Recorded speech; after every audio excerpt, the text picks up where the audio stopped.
ఈ question moving charges and మ్యాగ్నెటిజంలో ఇచ్చాడు. బయట్ సావర్ట్స్ లా అప్లికేషన్లో ఇదొకటి.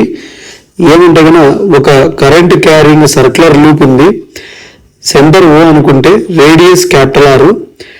ఈ పాయింట్ P అనేది ఏమంటే యాక్సియల్ పాయింట్ అవుతుంది.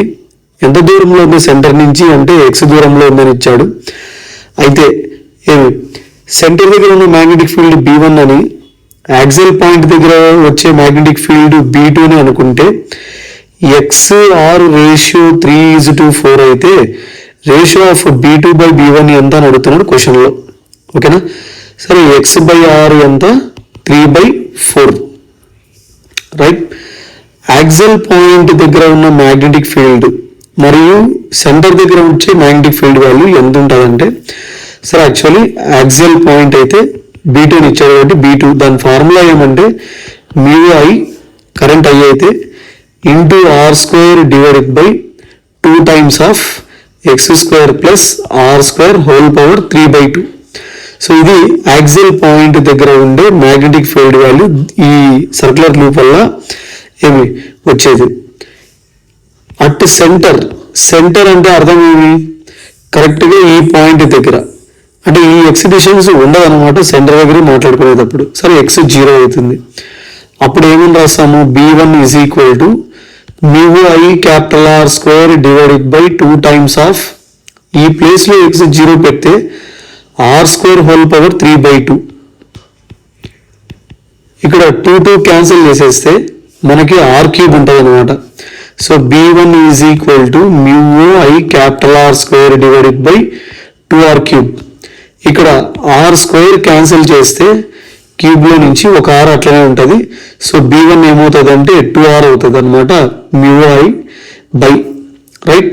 ఇప్పుడు ఈ B1 అనే వాల్యూని ఇందులో మనము ఇన్సర్ట్ చేయొచ్చు.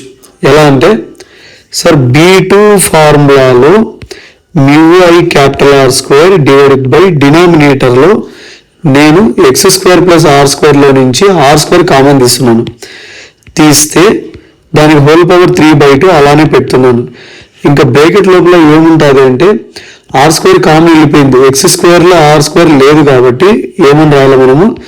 1 ప్లస్ R² కామన్ తీసేస్తే 1 ఉంటుంది, దీంట్లో లేదు కాబట్టి x² బై R² అని రాయాలి, హోల్ పవర్ 3/2. ఓకే.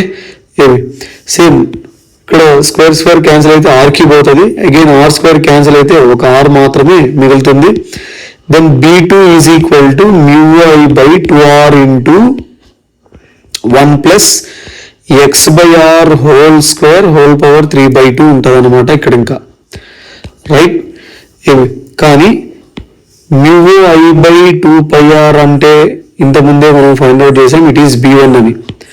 రైట్. అంటే B2 is equal to B1 by 1 plus x/r ratio క్వశ్చన్లో ఇచ్చిన దాని ప్రకారం మనం ఏంటో ఇలా 3/4 సబ్స్టిట్యూట్ చేసుకుంటే 3/4 హోల్² ఉంటుంది, ఇక్కడ హోల్² ఉంటుంది.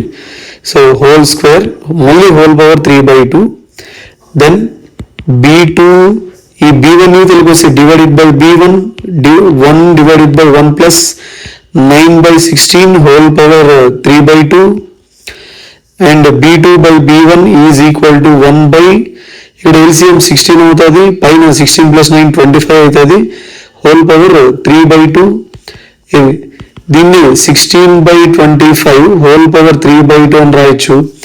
Then B2 by B1 is equal to 16 4² అని, 25 5² అని, హోల్² మళ్ళీ దానికి హోల్ పవర్ 3/2. 2 క్యాన్సిల్ అయిపోతే దెన్ 4/5 హోల్ క్యూబ్. సరే, 4³ 64, 5³ 125. Then the ratio of B1 by B2 is 64/125 అవుతుంది అనమాట.